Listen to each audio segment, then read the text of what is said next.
আসসালামু আলাইকুম ভিউয়ার্স, আপনাদের মাঝে এখন একটি ফোন নিয়ে আসছি। এটা হচ্ছে স্যামসং বলতে চায়না যেগুলো ফোন আছে, আপনাদের কমন চায়না মডেলগুলো বাটন যেগুলো ফোন আছে সেগুলো ফোনের প্রায় ফোনেরই দেখা যায় ডিসপ্লে স্ক্রিন সাদা দেখাচ্ছে।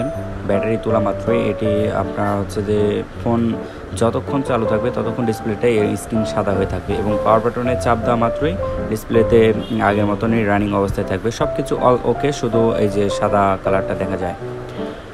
তো এটার প্রধান সমস্যা, এটার প্রথমত আপনার সিপিইউআইসি থেকে হয়ে থাকে। তো আমরা এখানে সুন্দর করে আগে কিপ্যাড খুলে নেব। কিপ্যাড খুলে নেওয়ার পরে সব কিছু মাইক্রোফোনটা খুলে নেব, কারণ হিট হলে মাইক্রোফোন কেটে যাওয়ার সম্ভাবনা থাকে। তো আমরা সব কিছু আস্তে ধীরে খুলে নেব, সিস্টেম মতো খুলে নেব। নেওয়ার পরে আপনার এটা সব সেট আপ করে নেব, বোর্ডের সাথে স্ট্যান্ড বোর্ডের সাথে সেট আপ করে নেব। তার আগে রাবার জড়িয়ে নেব যেন ডিসপ্লে রিবনের কোনো ধরনের প্রবলেম না হয় বা ডিসপ্লেতে যেন কোনো প্রবলেম না হয়, সেক্ষেত্রে খেয়াল রাখবো। তো আমরা আস্তে ধীরে বোর্ডটি স্ট্যান্ড করে নিব। তারপরে এটিতে ভালোভাবে পেস্ট লাগাবো যেন অতিরিক্ত হিট না হয়। ওভার হিট হলে দেখা যাচ্ছে সিপিইউআইসিটি নষ্ট হয়ে যেতে পারে। সেক্ষেত্রে আমরা হট গান দিয়ে আস্তে আস্তে হিট করব। এটি সীমিত মাত্রায় রেখে হিটটা দেব। দেওয়ার পরে আস্তে আপনার হচ্ছে স্টিলটা সুন্দর করে তুলে ফেলবো।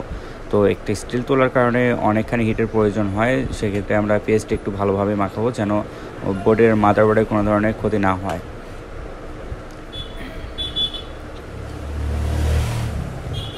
আমরা খানিকক্ষণ হিট করব। হিট করার পর টুইজার দিয়ে একটু নড়ায় দেখবো যে আসলে পেস্টগুলো ঠিক মতো গলছে নাকি বা ঝালাইগুলো উঠছে নাকি। ঝালাই উঠলে আস্তে ধীরে স্টিলটি সাবধানতার সাথে তুলব যেন সিপিইউআইসি বা অন্যান্য পার্টসপাতি যেন নড়ে না যায়। নড়ে গেলে দেখা যাচ্ছে ফোনটি ডেড হয়ে যাওয়ার সম্ভাবনা থাকে।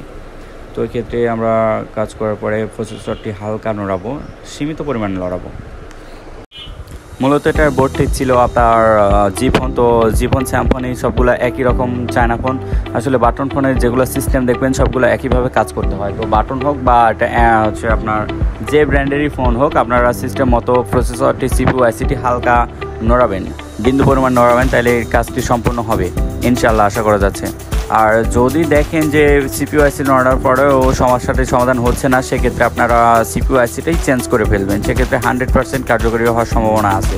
তো আপনারা এভাবে দেখে শুনে আস্তে ধীরে কাজ করতে থাকবেন এবং নিত্য নতুন ভিডিও পেতে আমাদের চ্যানেলটিকে সাবস্ক্রাইব করবেন এবং তার সাথে লাইক কমেন্ট শেয়ার করবেন।